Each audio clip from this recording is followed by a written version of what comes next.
Welcome to the Slop Farm. Enjoy the video. In this video, I will explain how to file NYS sales tax online. First, ensure you have an active online services account with the New York State Department of Taxation and Finance. If not, you'll need to register for one. Next, compile all your sales records, including gross sales, taxable sales, and any exemptions for the reporting period. Knowing your filing frequency, whether it's monthly, quarterly, or annually, is also crucial for a smooth process.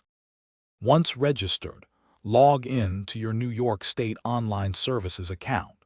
From your dashboard, locate and select the sales tax section relevant to your business.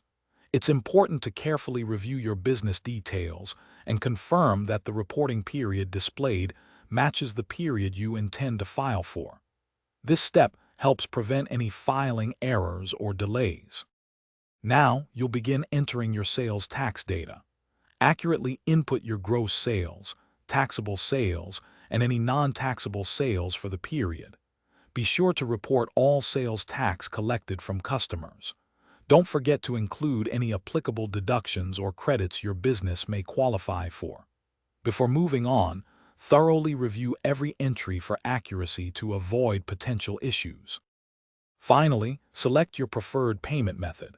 Many businesses opt for an ACH debit, allowing the state to withdraw funds directly from your bank account. Carefully confirm the total payment amount and then submit your sales tax return. You'll receive a confirmation number, which you should save for your records. Remember to check the description below for a link to some fantastic darn tough socks and other great deals. Thanks for watching. Consider subscribing if we helped you today.